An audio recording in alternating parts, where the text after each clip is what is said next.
Hey folks, Kevin here. Well, it's October 14th, 2018. We've had a couple of days of rain and high winds, so I haven't posted any videos or I haven't recorded any video information to share with you over the last couple of days because of the winds and the rain.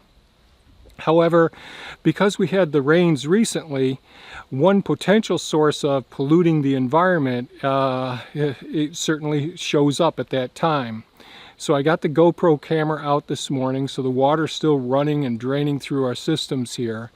And I shot some footage of the drainage swales, and a year ago I created a video showing that I put in this drainage swale going across that collects water coming from our eastern garden plots and along the driveway, takes it from all the way around, that statue there where we recently transplanted some irises, and brings that water down to where I'm standing right now, and it goes into our bioremediation canal system behind me here. And our bioremediation canal system really has three different parts to it. There are two ponds involved and two different sections of canal system, and they have marginal zones and all. And I've talked extensively about bioremediation canal systems in the past.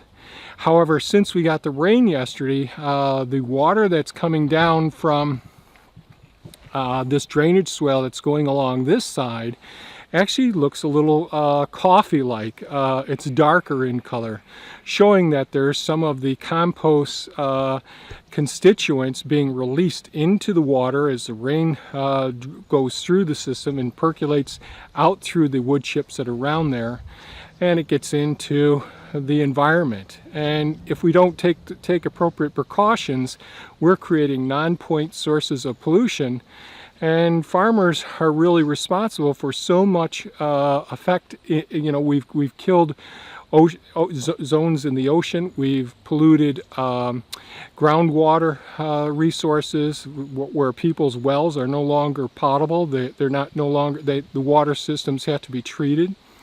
So it behooves us to take the necessary steps to try and mitigate any potential harm we would have for other environments around us, and to forms of ethics that I think are so important: earth care and future care. In other words, owning our own responsibility to take care of these resources that are indeed sources of pollution. So up above there on the property, going up the road there ways, there's two composting systems that I've been doing all this season. We have the large composting pile and then the small composting pile. And that water ends up going into the hugelkultur terrace and goes into the soil collecting canal system, and the large pile also goes into swale systems.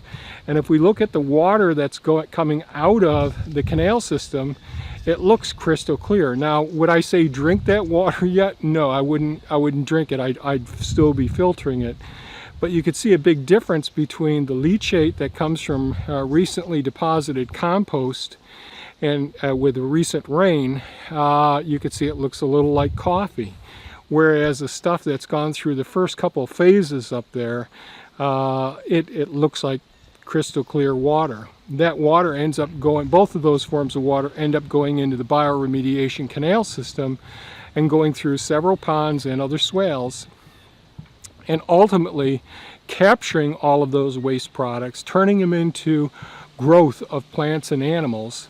And that ends up being a benefit to the environment by removing all those sources of pollution.